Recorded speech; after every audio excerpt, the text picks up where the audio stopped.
Pam, and I'm here for another episode of Playing with Pam. Thank you for joining me. On today's little workshop, what we're going to do is go over how to pick t-shirts for your t-shirt quilt. As I mentioned in my earlier video, for this particular quilt that we're going to be making together, you're going to need at least 16. The finished product will have 16 in it, but you may want to get a few extras. And there are a few things to keep in mind when you start looking for your t-shirts that you're going to use. The first thing is you want to come up with some kind of a theme for your t-shirt quilt. Well, I say you want to. I think the best t-shirt quilts are created when you do have some kind of a thing going. You don't necessarily have to, but I like to have some sort of theme in mind. So anyway, what you want to do is think about, okay, who am I going to be giving this to, and what are their interests? So if you're giving it to yourself, then just kind of think about some stuff that you're interested in,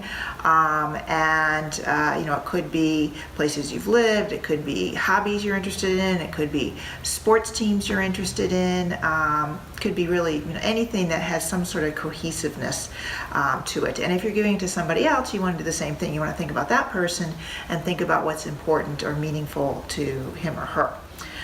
Once you figure that out, then you can start rooting through your own t-shirt drawers or your partner's or your children's or whatever, trying to figure out, are there t-shirts in there that, first of all, that they no longer want to wear, because it would not be very fun to cut up somebody's t-shirt that they still love.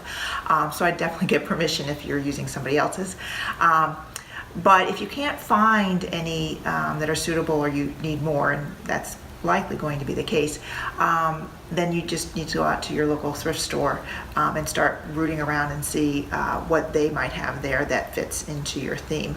Keeping in mind that you're likely going to have to visit a number of stores before you're able to get enough t-shirts, or just go on a number of different visits. I actually have an aunt who loves making t-shirt quilts, and she also loves shopping. So she visits those thrift stores all the time, and whenever she finds a neat t-shirt, she just buys it and saves it and takes it home and thinks about, this would fit this seam or this thing or whatever. And when she decides to put together a quilt for someone, she thinks about what's interesting in that person, and then sees if she's got a collection of t-shirts that'll fit that need. So anyway, yeah. So that's how you that's the mindset you go in with as you're starting to look for your t-shirts. The next thing you want to keep in mind is the size of the t-shirts. Now, ideally, if you can find the biggest sizes you can get, the better. If you can get larges or extra larges or whatever, that's awesome. But the issue is, if you have a smaller t-shirt, say for instance, this is a t-shirt that I found that I really like. Actually, like the back, and we'll talk about that in a second. But this is a pretty teeny t-shirt. It says it's a size medium for a woman, but I honestly don't know too many women who would fit into this thing.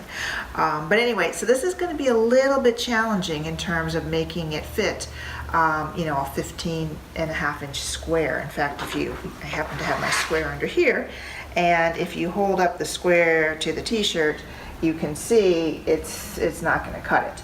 However, that doesn't mean you can't use this t-shirt. In fact, I'm going to create one of these little videos on how to create a bigger square from a smaller t-shirt. But it will make you do an extra step, and it is a little bit more time consuming and a little bit more of a hassle. So keep that in mind when you're looking for t-shirts. Of course, if you're making a t-shirt for a baby or something, a smaller one, a smaller t-shirt might be just fine if you're using a smaller square. But for our t-shirt, you want them to be fairly large. The next thing to think about is that you want to look at the front and the backs of t-shirts, because sometimes the coolest designs are on the back. So for instance, this is a t-shirt that I found it's okay. It's got kind of an interesting thing in the front for one of the themes that I'm working on, but it's actually the back that we thought was really, meaning my sister-in-law and I, went looking for t-shirts together, that was more fun. And the back says, slightly dysfunctional people pleasers, Asheville, North Carolina. So we just thought that was kind of cute. So keep that in mind when you're looking for your shirts. Look at the front and look at the back. And the third thing is color. In some cases, you might want to just go with very few colors. For instance, let's say you're doing a sports theme, and the team is like green and gold, say, and you might want to get all of your t-shirts to just be green and gold, and that's totally fine. It makes perfect sense. But for me, I like to keep my t-shirt quilts very colorful, have lots of different colors in them. So you can see here I have this, kind of light green, and then a pink. I have a few different colors of greens. I have a bluish purple. I have a black. I have a burgundy, and I have some other t-shirts as well that I'm going to be using, not just these. But just wanted to give you an idea of the different kinds of colors that I'm going to be putting into this t-shirt quilt.